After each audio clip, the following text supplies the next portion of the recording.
This is Cyber Smokehouse, and I'm Ernie. And I'm Graeme. Join us as we grill the minds, dig into the experience, and serve up the stories of leaders in cybersecurity. Cyber Smokehouse is sponsored by TBD Cyber, a cybersecurity strategy consulting firm. Well, today's guest is someone we're very excited to have on the show, a cybersecurity executive, venture advisor, podcast host, and security community leader.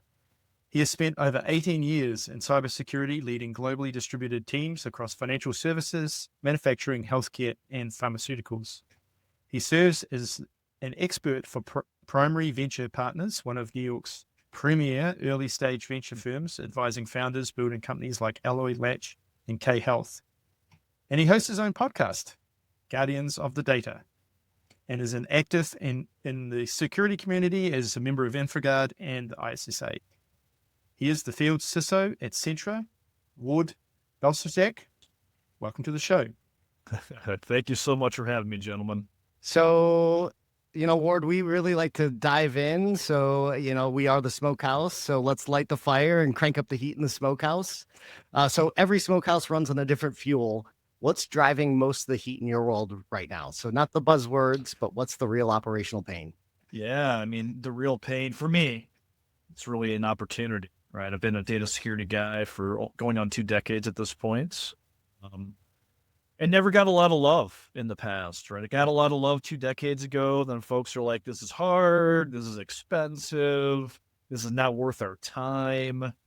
And finally, I feel vindicated by my career choice.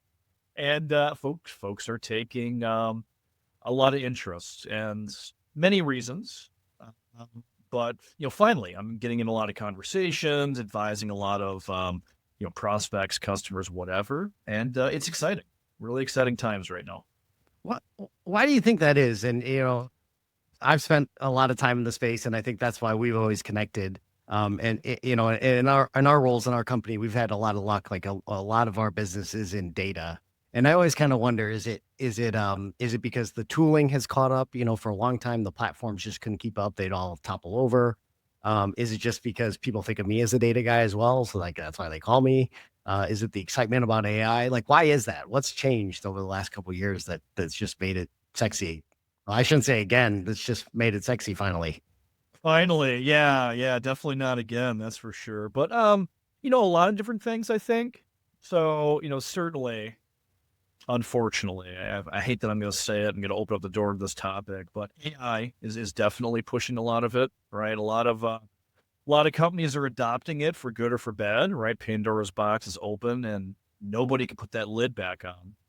And a lot of folks are getting kicked in the teeth, right? They've got a co-pilot or something in their organization. They're just like, holy cow, how did so-and-so put in a prompt to get access to that data? There's no way they should have access, right? And so that's one, which couples back to two, which is tooling is finally getting better. I mean, I'm an old school DLP guy. That's where I cut my teeth on data security. When I say data security or DLP, most executives I talk to don't want to talk to me, right? Because they hate DLP. They've hated it for years. And why? It's because the tools never really lived up. High and false positives, hard to operationalize. Most companies went and flipped into blocking mode, too early and stopped something it shouldn't have. And, they quickly turned it off, right? So it sat there in DLM, right? Data loss monitoring mode for a year. So you put those two together, right? Data security that was tough, DLP and other tooling that was hard, AI coming into the picture and saying, hey guys, you need to do something. And now vendors are bringing in some of those AI and AI-like capabilities into their tools to actually bring it up to where it should be. I still think there's a long ways to go. In some cases, I'm really excited about some of the new vendors that are out there, and they're being scrappy and they're doing some really cool stuff. I get goosebumps when I see their tools because I say, man, I wish I had that. But all of that, right? It's a perfect storm that's finally making my role extremely exciting. Mm-hmm. And from a data protection standpoint, what are you seeing as far as people pushing into these AI platforms? So is the concern really about the models learning on data accidentally and then spilling it out into the world? Or is it really about just within an enterprise that it's now finding all this data that wasn't locked down and people can now easily search and find like salary information and things that they shouldn't, that you basically you're finding the needle in the haystack that was very difficult to find earlier, but now all of a sudden the AI platforms can find it and you can search for whatever you want. I mean, what's the real concern? What's the real burning platform? Good question. And that's actually a question that I ask people rather bluntly, right? When they have a conversation, it's like, why are we having this conversation? What are we doing? What's your actual pain point? And most conversations, it is both, right? Most conversations, an organization wants to be assured that either A, their data is not going to all of a sudden become public and out there. And I think B, that those models actually aren't being trained on their data, those public models. Now, if it's a private model for them that's deployed internally, there's still a little angst, like a trust but verify, if you will, like we've had to do for years in security. But there's less like, oh, it's gonna be my model. You're proving to me it is. Okay, fine. It makes sense that you're training on my data because it should, right? In order to help and actually protect the organization. So there's definitely that. But, and a story I actually heard from a partner. So I'll answer the second part with the story, right? Organization implemented a co-pilot, right? They turned it on. I'm assuming it was Microsoft. The flavor doesn't matter. They turned it on. John Smith, right, employee, put their own name into the co-pilot, and they found out they were on a RIF list. Oops. Bummer, right? So Well, it could be hallucinating. Could be hallucinating. It wasn't in this case. But I mean, that's your classic insider risk scenario, right? Like somebody is either leaving, they're gonna get riffed, whatever, and now you probably need enhanced monitoring. And I don't know how that surfaced, right? I don't know how they found out this person found that. I'm assuming they went to their boss and said, hey, what the heck? But if they didn't know that, guess what? That person's probably going to be taking work products with them, right? They're going to start emailing themselves. And if they don't have DLP controls, whatever. So going back to your question, though, on that is, hygiene has been a mess with regard to access controls, who should have access, who shouldn't have access. In Microsoft world, we've all been using that share all with link feature because we all said like, hey, if I share this with Ernie, and there's a long URL, Graham's not going to get access to it. He's not going to be able to put in a URL and figure it out. Guess what? Those co-pilots are making it stupid easy, right? You can get anything with those search. So it's really, again, it's the perfect storm. It's both things, but it all goes back to organizations have been deprioritizing data security and honestly good data hygiene for years because it wasn't sexy, it wasn't easy, and they chose, and they weren't wrong. Do you think some of that is because the data, I mean, is how much it's like many things in security, you can point out the risk, but actually driving that risk down requires a significant amount of cooperation across the business, right? And data seems to be one of those areas that the data largely, you can't just mandate something and make it happen. It takes a lot of hard work working across the business to actually drive your risk down.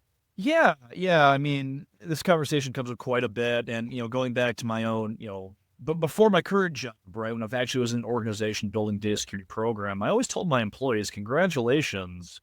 Not only do you have your day job of being a security engineer, security analyst, whatever, you are now a business analyst. And as part of that, you need to talk to crazy the business. And, there's a lot of folks in security that they kind of joins and assumes they could be an introvert, right? Hide behind their keyboard, do their work, keep their head down. I've lovingly called them the cave troll for years, right? You feed them pizza, Mountain Dew, they're happy that they don't have to go talk to anybody. That's not the case in data security, which is why I feel is one of the reasons why many organizations were not successful, because they didn't prioritize it. They didn't prioritize having an individual that prioritized it, right? Either hiring a leader or saying, hey, congratulations, this is now one of your hats. So that person could then be the talking head to go and make friends with the business.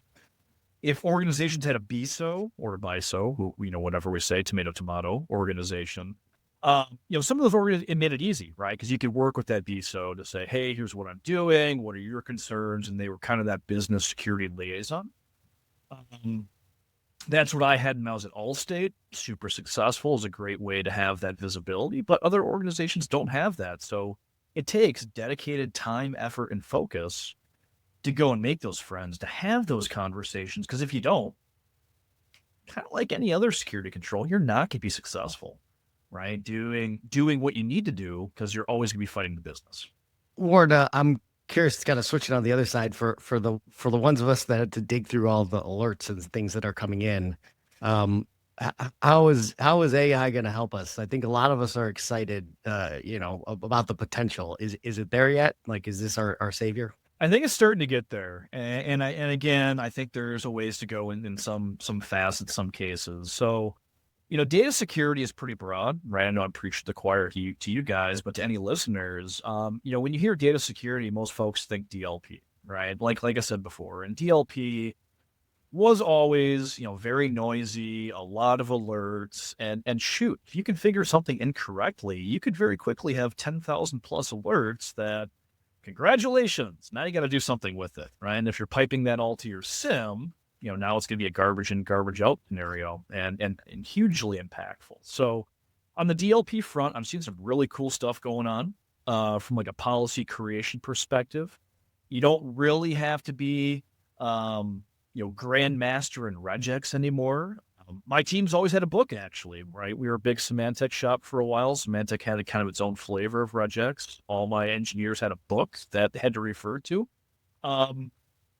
These new like DLP players are making it super simple, right? Upload a corporate policy. It's going to go ahead and parse through that, and it's going to create the rules on your behalf. Now, you're trusting AI, so I'd be remiss if I didn't say, hey, listeners, trust but verify, right? Like any other tool, don't buy it. Trust AI is going to do it, and you're going to be good. Like you still want to do a crawl, walk, run. But on that front, I see a lot of cool stuff happening. On the data at rest front, so, typically DSPMs and other types of tools, even data classification, I'm seeing a shift from being very data element specific, right? Oh, I'm looking for a social security number or a credit card number, all that. So more content awareness to context awareness.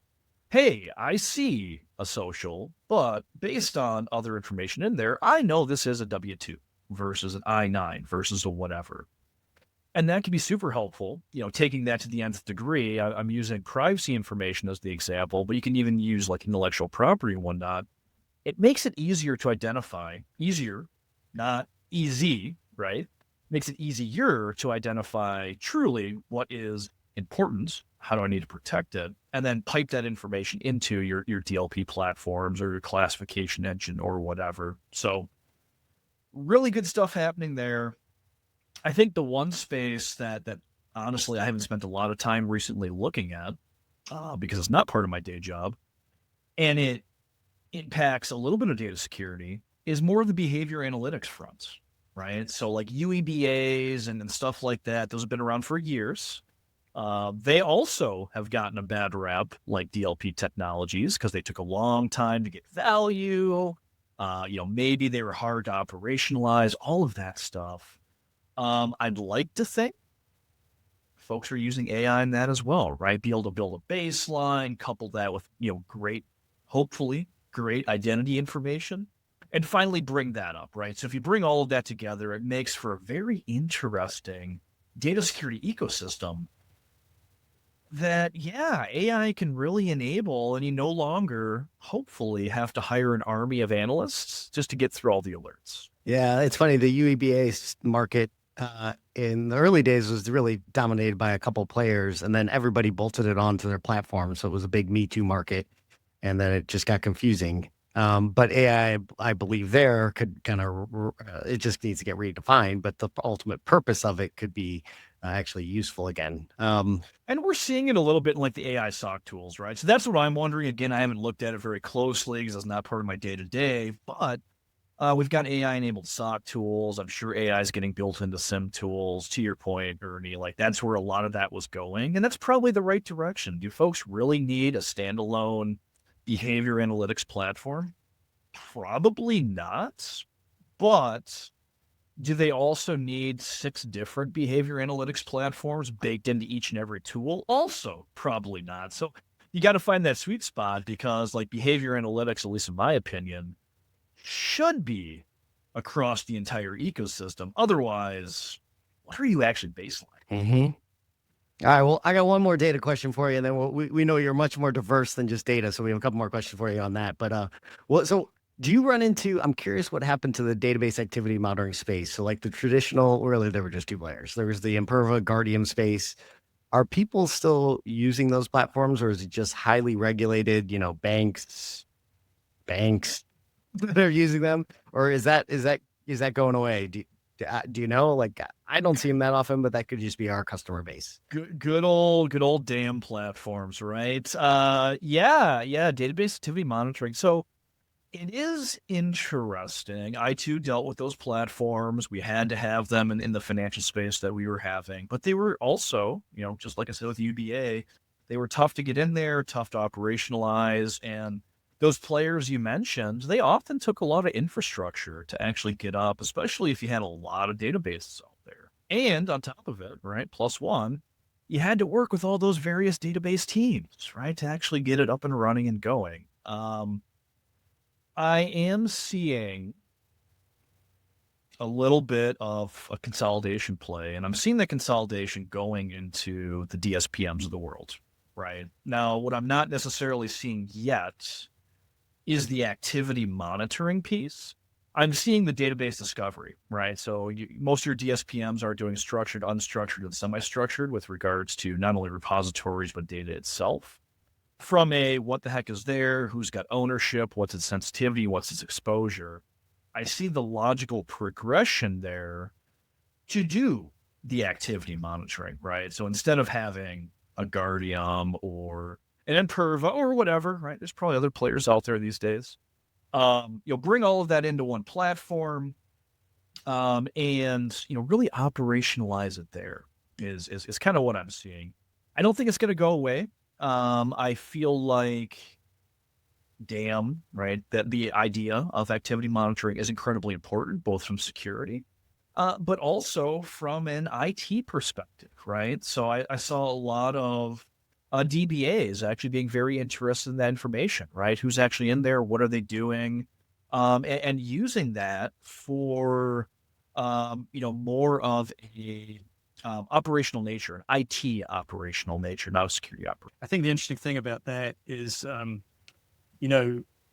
would, with all the development of agentic AI and so on, and our explosion in non-human identities, a lot of that access is going to be done it's not going to be like users, even super users. It's going to be agents and non-human identities acting on behalf of maybe other non-human identities, right? And so I think it's a big identity play there too. How do you chain together that chain of trust of who initiated the call to the database and what exactly did they do, and be able to sort of attribute that to someone, some principal somewhere along the line who actually was doing it, and did they follow the intent and all that sort of thing. So I think it's a very interesting kind of intersection, I think, with the identity space there. Well, that's actually another space. So we mentioned, data security not being sexy and being hard. Like I'm finally seeing. So I was never an identity guy myself. Big props, big love to those that were. That was kind of another space that got kicked around, right? And finally, they're getting the love and attention not only from the enterprise, funding bodies, initiatives, all that, but also from the vendor space, right? Some of those big behemoth tools that were the standard. They're still the standard, right? You still got the CyberArks of the world and all that kind of good stuff out there. But you are starting to see people innovate, right? On the identity front. So again, while it's not been my bread and butter, it touches data so closely. So I would say, Ward's opinion, identity and data security are the two biggest pieces right now in security space, hands down. All right, you heard it here. All right, so that kind of leads into a good question. So how do you keep up to date? How do you keep sharp in your space? What are you a podcaster? I know you're a podcaster, but do you listen to podcasts? Do you do research? I mean, how do you kind of keep up to date, and where are you learning from? This is actually a really good tie back to what we've already been talking about. So first, I spend way more time on LinkedIn than I should. And of course, like anything else, there's always a trust but verified, because just about anybody with a keyboard can post whatever they want out there, which is fine. It's what it's meant for. But I'm on LinkedIn quite a bit. I got a lot of folks I follow. I've been following a lot of these folks for years. I'm picking up on a lot of their content, a lot of their thoughts, and for whatever's interesting to me, I double click on it and I start doing my own research. That's kind of like point A. The other side, B, I used to go out and follow specific websites and their content, whatever. Used to. That was word of old. I now have started jumping in both feet into AI and using AI to kind of like bring me that content, what's actually interesting to me. So I'm still more of this sounds really funny to say, I'm still more of the old school with my AI. I use ChatGPT. I'm not into Claude or any of those other newer things, those newfangled things that are out there. And they're not new. None of it's new or even old at this point. But I use my ChatGPT quite a bit to really hone in on, I'm still focusing a lot on data security. So asking it about trends, what is it seeing for the week? Certainly looking at breaches. Not that I'm an ambulance chaser in any way. And for those that are listening, if you're a vendor, please don't do that. Nobody likes an ambulance chaser. But I do like to be on top of anything that's happening specific that, it might be data security involved. And it's a good way to learn. Oh, that's interesting. This happened. How did it happen? And kind of see just the progression, right? 10 years ago, you wouldn't have nearly the information on a breach that happened anymore. It'd be like, oh, this happened, data got out. It's kind of hush-hush after that, unless you were directly involved. Now, it's become so frequent, and we've kind of gotten numb to it, which is in and of itself both good and bad, that now the data's freely out there, right? Folks are being free and say, hey, this happened, here's how it happens. And the good news for us defenders is we can get our hands on it, say, oh, that's interesting, and learn, right? Learn, trying to incorporate those learnings into what we do, either offerings, tools, what have you. Podcasts, though, interestingly enough. So yes, I do host a podcast, but I don't listen to a lot of podcasts. I'm a little ADHD when it comes to like, if I'm working, I can have music going, but I can't have talking. Yeah, I think podcasts are made for the commuters, right? That's if you spend a lot of time in a car or a vehicle or traveling on public transport or whatever is your mode of travel, planes. Perfect time to listen. Yeah, and I've got a few now that I do try to listen to, right? I've met a lot of great folks within the last year in the community, either through my podcast or just networking, right? I go to plenty of events. And there's some good stuff out there, but a lot of the podcasts I like aren't necessarily like uber content rich, right? They're more funny or, just that sort of thing, right? It's my break from the day-to-day grind and reality at that point. What about conferences? Are you learning or are you networking? Oh man, you're gonna put me on the spot. If my company is listening, be like, Ward, you better answer this correctly. So it's funny, right? So I've been to a lot of conferences on the enterprise side where you go to attend, to meet vendors, to go to talks. And that was fine. Although even at that point, like in some talks, my eyelids would get heavy. I couldn't focus because the talk seemed like it'd be super interesting, but way too in the weeds for me, right? And as a people leader, it's like, hey, this is great. It's not great for me. I don't get it. I don't understand it. It's not interesting. It'd be great for one of my engineers, right? The people that are doing it day to day. Now, being in my current role, I go to conferences for a couple of reasons. First, obviously, if my company is sponsoring and I'm there to represent, I'm there networking, right? I'm there grinding. Hopefully, I'm not pulling booth duty, which I have done. I have done that. It's fine. But usually I'm out and talking to folks, right? If I get to go attend a talk, it's usually something in my wheelhouse, data security specific. And again, I'm trying to hear new things, new perspectives, new ideas, and then hopefully I'm connecting with them on a personal networking perspective to share ideas, right? To keep that going. So I guess to answer the question directly, I'm usually going to network. I'm not really going for the content. Unless I'm speaking, which of course, then I'm there producing content as well. But even then, I'm speaking to grow the network, to grow that big thought leadership bubble at that point. Yeah, it makes sense. I think I would agree. All right, well, let's switch gears on you a little bit. So I want to talk about leadership. And I've had a little firsthand experience with your leadership. I think I've had some of your employees, former employees, that work for me. So and they've had good things to say. They paid me to say that, by the way. No, I'm just kidding. Hopefully a lot. No. So what's your management philosophy? I mean, I know you've had people that really have stuck with you for a long time and still actually do say good things about you. So what would you say is your overall management philosophy? To answer that, I got to go back in my career a bit. So my first cybersecurity job, I worked for a defense contractor. I was one of, it was myself and my boss initially, and the security team just started, right? Because we got a DoD contract, and they said, "Congratulations, now do security." We're like, what? Right? So from scratch, put it all in there. Fast forward a couple of years, that first mentor left. Really good individual. Ben Schmalz, if you're listening, big props to you, my friend. But then the CISO at the time, I went into his office and I assumed, right? I've been here the longest. I helped build this. I'm next in line.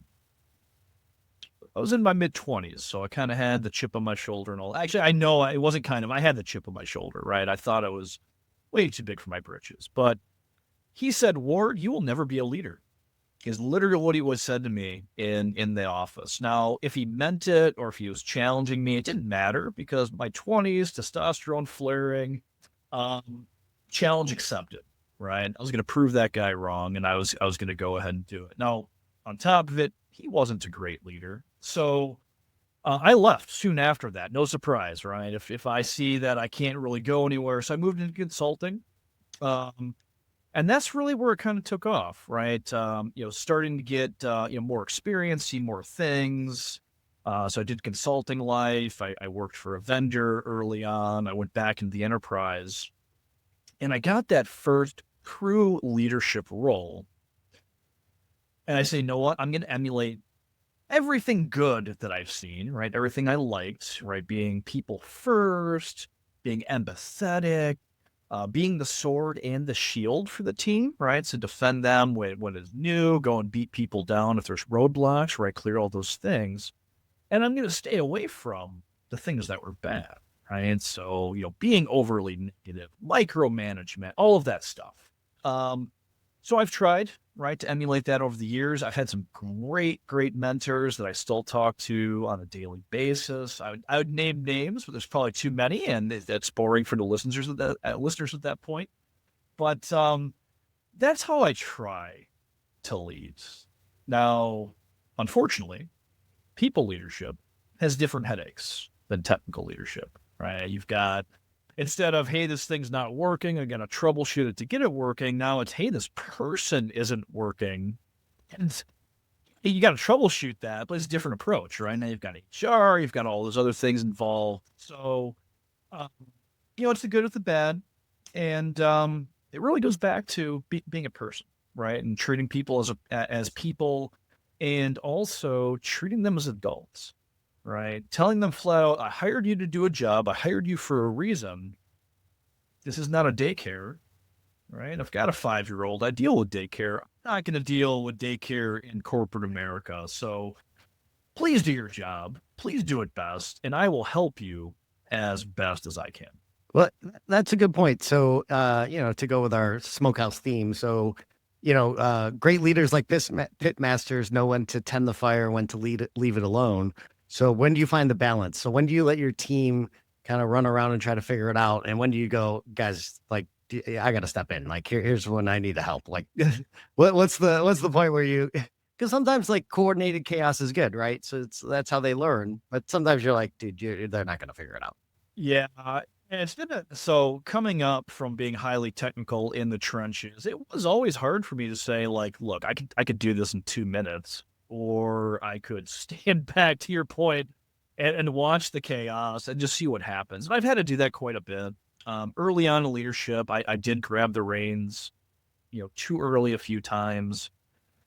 And it was fine. Nothing bad came out of it, but I did see the impact, right? Like there wasn't the trust, or there was the heavy reliance on Ward coming in to save us at that point. So in some cases, I would just step back and like, I know the answer. I'm not going to give you the answer.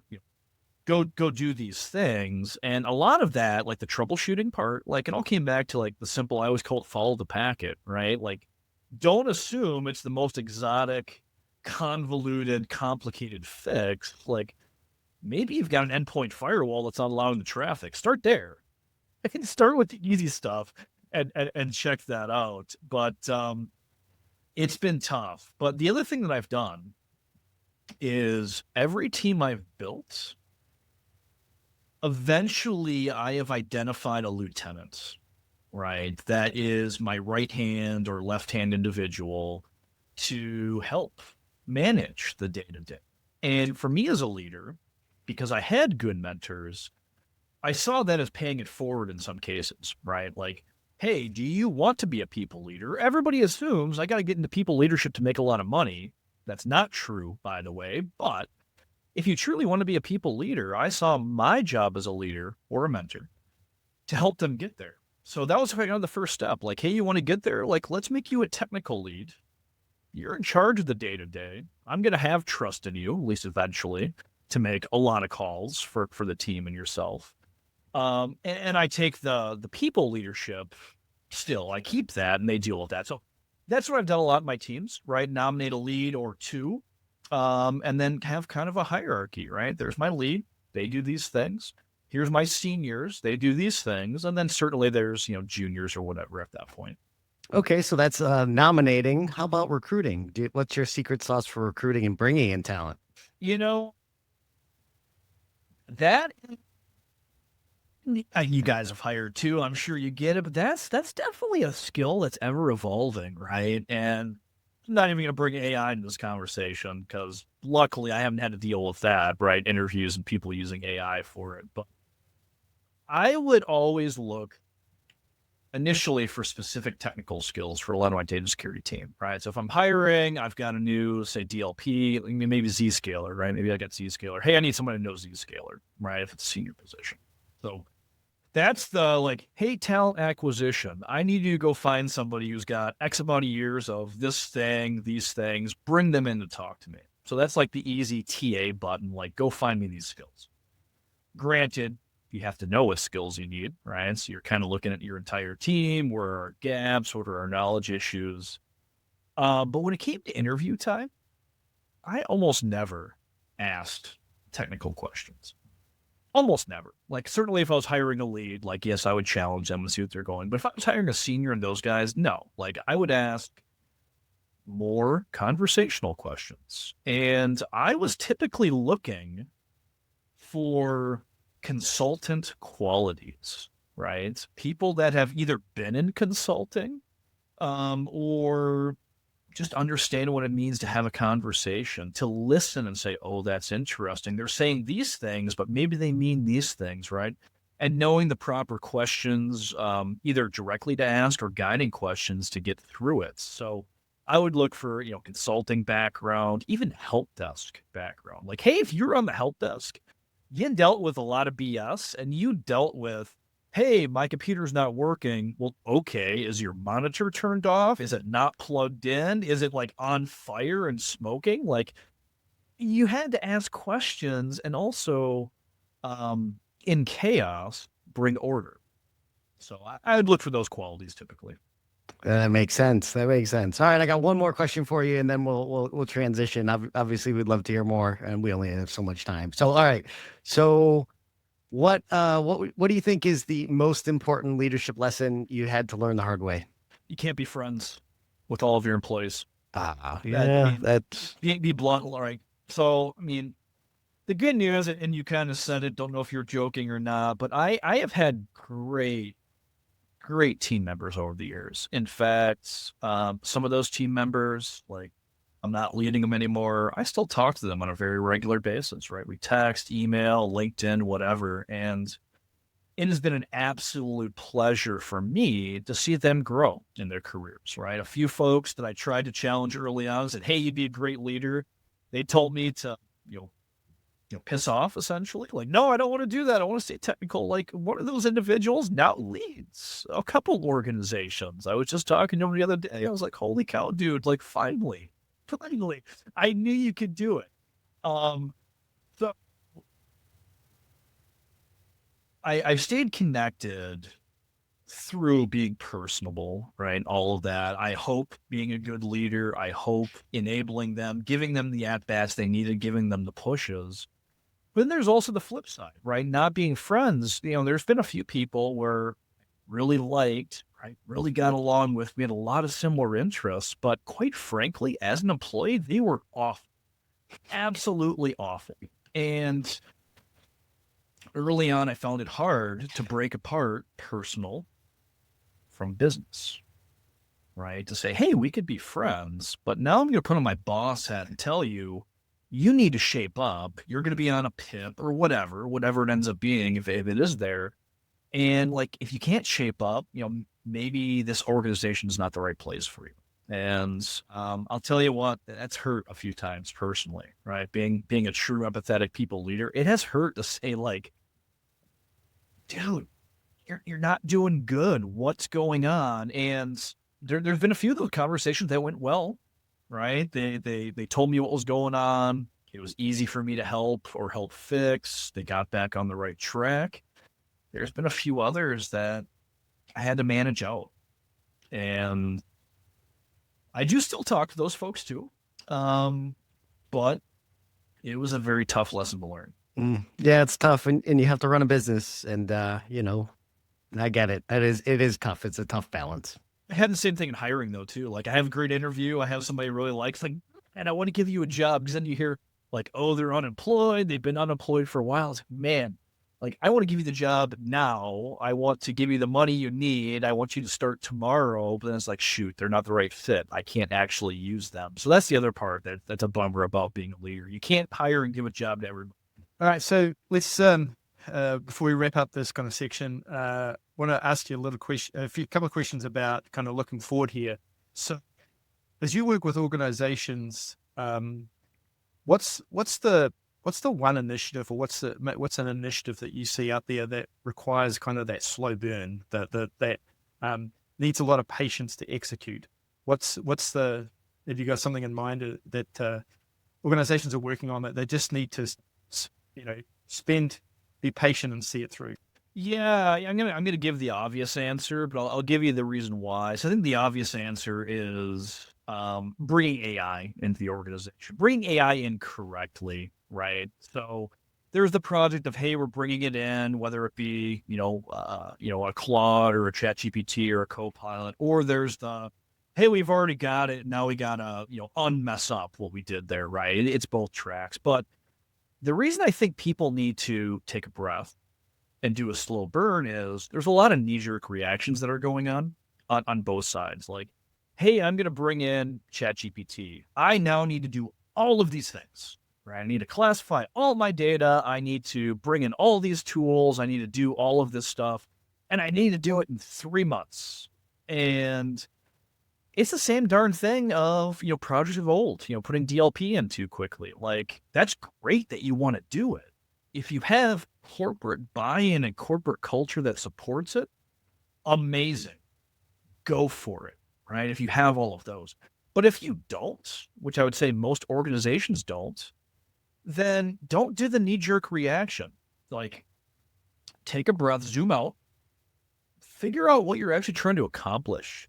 Figure out what your gaps are and prioritize what you need to do. I mean, it's the same thing we've been doing for years. It's nothing new, but folks are in reaction mode all the time, a little too much, and they're trying to move a little too quick. And it's resulting in a lot of heartache with these. A lot of people are calling it AI readiness, right? So a lot of these AI readiness initiatives. There's it's if you think of the old Gartner hype cycle, right? There's a kind of at the peak of inflated expectations. I mean, a lot of the executives and management have this unrealistic expectation that AI is going to be able to cut costs, improve efficiency, all these things. But the reality is it's a lot more complicated than that. Plus all the cultural adoption as well.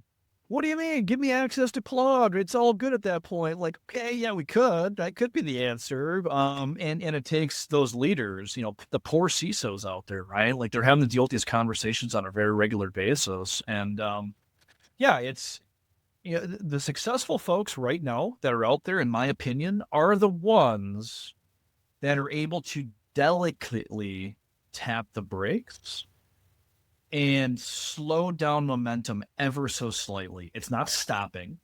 It's not closing the door. It's not saying no at all. It's saying yes.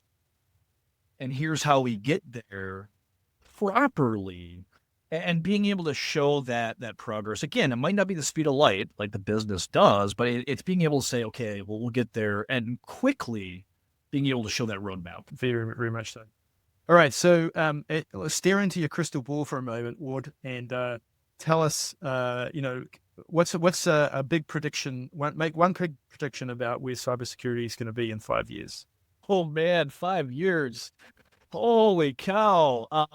Shoot, this is going to be something that's not going to age well, I'm sure, because in the day and age of AI, yet again, things are moving so darn quick. But if I had to give a prediction, I think I might have gave this either on one of my episodes or somebody else's podcast. I'll give it here too, though. I think in security organizations, the idea of L1 analysts is going to completely go away. It won't be a thing anymore. And I don't think that's bad, right? So anybody that's listening that's an L1, not a bad thing. You don't want to be keyboard monkeys anymore. You don't want to be stitching together intel manually or using that SOAR tool and clicking buttons. If we all do it properly and we use, agentic AI and other tools out there, we can do all of that L1 monotonous stuff in an automated, very fast basis that then lets all those L1s today skill up in the L2s, L3s, architects, whatever they want to be, right? Let them skill up and do the smart human work and let the AI do all that other stuff. And that is going to include some basic remediation, right? So instead of going and chasing, data at rest and chasing data owners, let the actual AI solution that's been properly tuned and properly operationalized, let it go do that.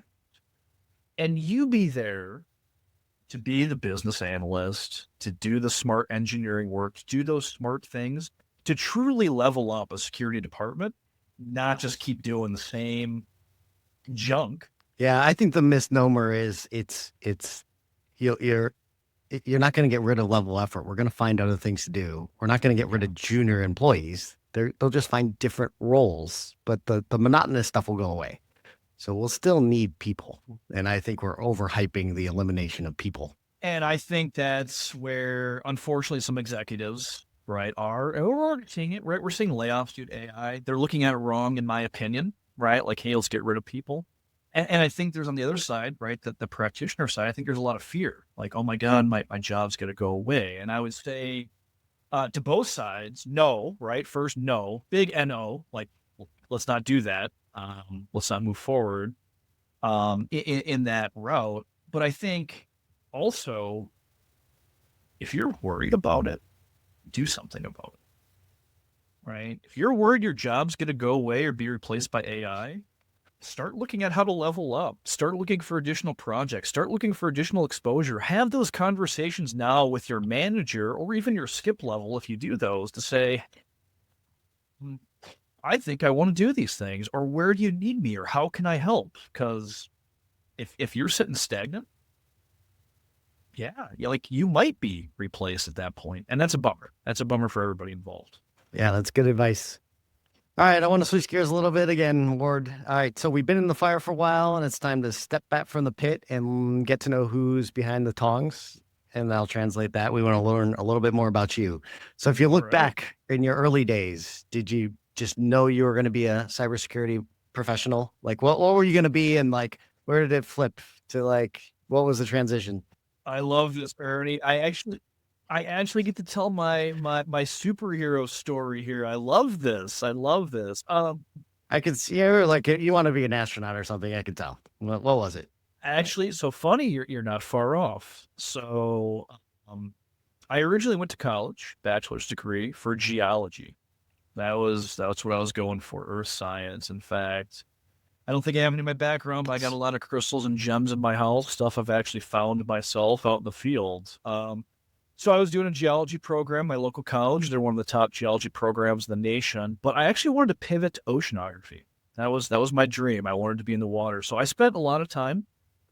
I would never replace these experiences, by the way. But I spent a lot of time in college, actually in the ocean, all day long, mapping reefs. Right, literally sitting there. They had the underwater writing stuff utensils where I was sitting there floating, right, and mapping what's going on. Super interesting. And a lot of folks, when I talk to them, if they know me, they're like, oh, that makes sense. You love the water, you love the ocean. I can see Ward doing that. But then folks are like, well, now you're in cybersecurity. What the heck? Like, where did it go? So again, in college, I had to take some gen eds like everybody does. I had to take a visual basic programming course. And I was like, okay. And actually, even take a step further back, I didn't have a computer in high school, right? So my first computer I bought when I got my first job as I was getting into college. So I knew nothing really about it. So I took the programming course. It made sense. I was actually tutoring other kids in the class, and I was like, I could probably do this. I should do this because I was looking at my longevity of employment in oceanography, and you got to do a lot of freelance work typically to get there. It's like, no, that's not good for business. So I made the switch. I went into computer science. They didn't have security programs back then. So I got into computer science. Senior year, I realized I hated programming. I hated programming. But it was too late, right? It was too late to change. So I got through, I got my bachelor's, got into my first job. It was help desk at the defense contractor I was mentioning earlier. Graduated, and they said, congratulations on graduating. Now find a job or get out, right? The intern program that was there, help desk intern, like you had to be in school. Otherwise, you couldn't be employed. So good old Ben Schmalz, like I mentioned before, he was building out the security team, right? The team of him. He heard about my unfortunate path, potentially being unemployed. He says, "Hey, Ward, you've been grinding it. I've been there for 3 years. Join me. Start Monday. No interview." And there I was in cybersecurity. And being a team of two, the boss and myself, I was the grunt, right? No experience. I literally got to touch everything and do everything in cybersecurity. Anything from, configuring the first SIM solution and loving logs, air quotes, right? Loving logs to doing physical penetration testing to doing some, like red teaming light sorts of stuff. All of that I got to do. And it kind of just went from there, right? So, security, a lot of experience, got into consulting. So I did data security consulting for 3-letter agencies. Worked for an endpoint security vendor for a bit. So I kind of grew my chops in endpoint security. Went and built the security program or the data security program at Allstate. Then went into big consulting, realized I hated that.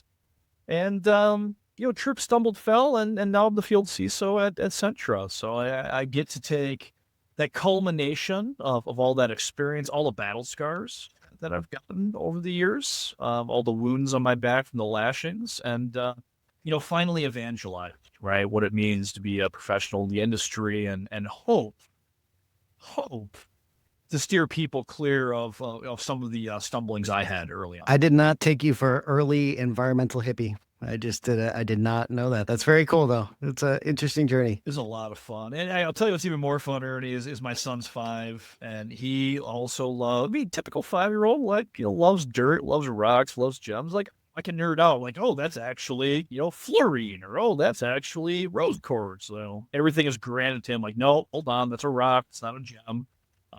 So I get to use that knowledge a little bit.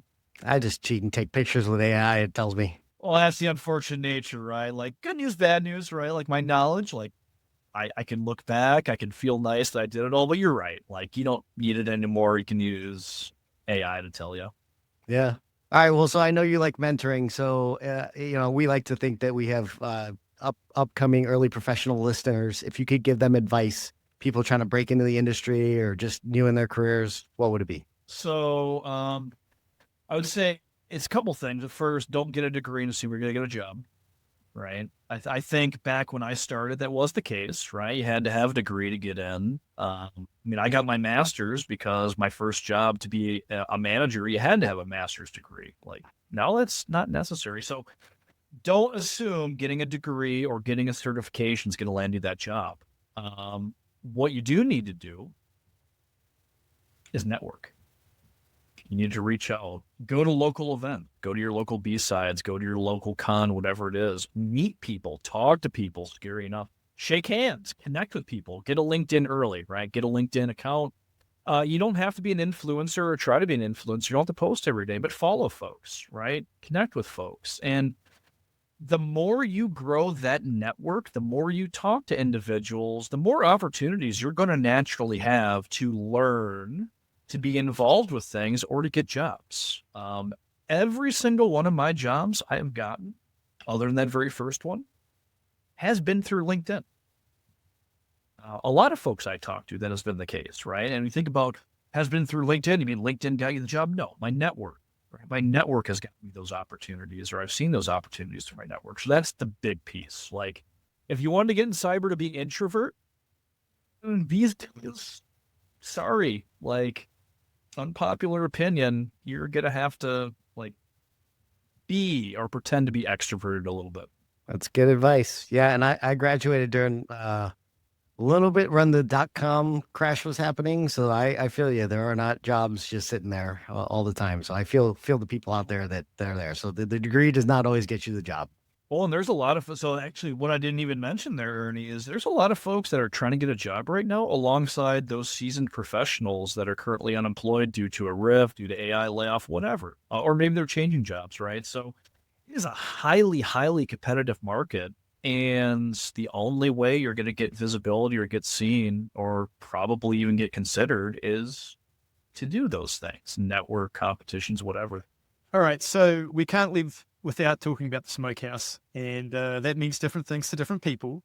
And I think we talked in our pre-call about cooking, and I don't think you're a big outdoor or indoor chef, which is fine. But what is your smokehouse? I see a lot of stuff in the background there. You've talked about your geology and rock collecting and stuff like that, but there's obviously a lot going on there in the background. So what do you do to switch off? Is it building Legos? Tell us about your smokehouse. Yeah. So my smoke, I love that. I love that analogy. What's my smokehouse? So I'm a big exercise junkie. You can see a little bit in the other corners of my exercise stuff there in my office. So I'm an every morning type of guy, right? Get up, go get my workout on. It's a great way for me to, get that anxiety, get that stress kind of out there. It's also a great time to think, right? Put my headphones in, listen to music, pump some iron, so that I do everything behind me. Yeah, I'm a vintage Lego collector. So specifically Lego pirates, because I've got pirate ancestry. All my tattoos and stuff is all piratey. So again, people that know me, there's no surprise there with any of that. So like my office is, you can't even see everything. There's a lot of pirate stuff, a lot of Lego stuff in here. In fact, my household is a big Lego household. So we're getting to that point.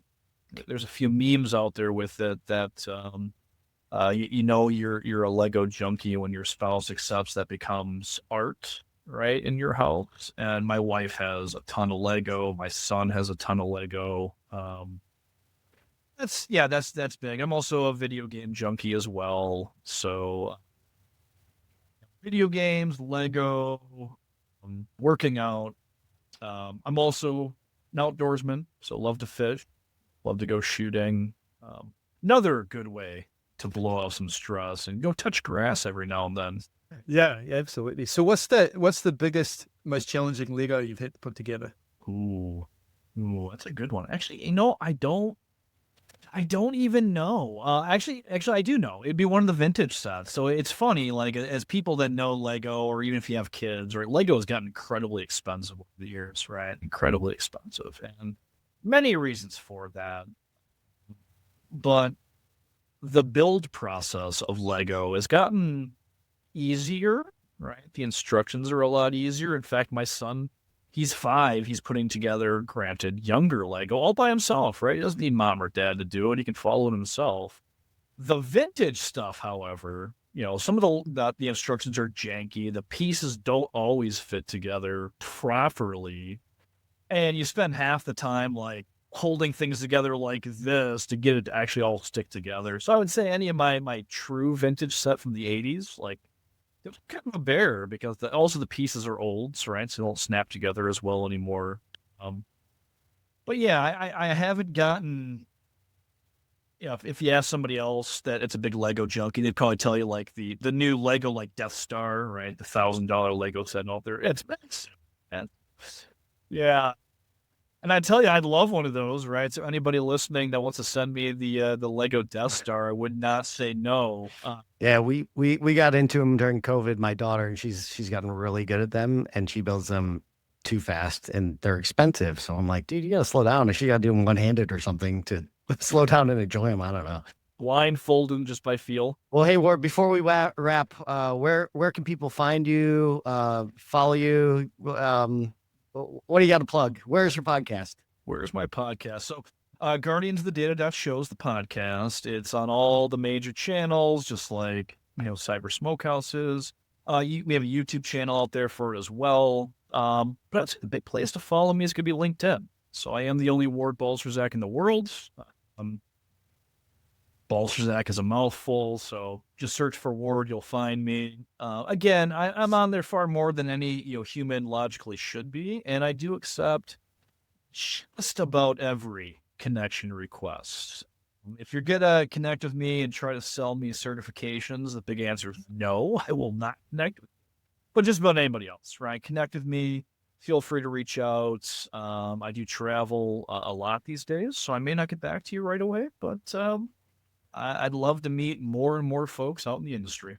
Well, Ward, it's been a genuine pleasure. Thank you for bringing your honesty and experience to the Smokehouse today. Very happy to be here. And everyone listening, if you got something out of today's conversation or it made you think, made you laugh, please tell someone about it. That's how we grow the community. Subscribe to everywhere you get your podcasts, and we'll see you on the next episode of the Cyber Smokehouse. And that wraps another episode. Thank you for joining. For show notes and other episodes, visit us at cybersmokehouse.com. Cyber Smokehouse is sponsored by TBD Cyber, a cybersecurity strategy consulting firm. TBD Cyber works with organizations to assess their security program, develop and implement security initiatives, and optimize their security investments. We work in areas as broad as data security, risk management, cyber resilience, and security architecture.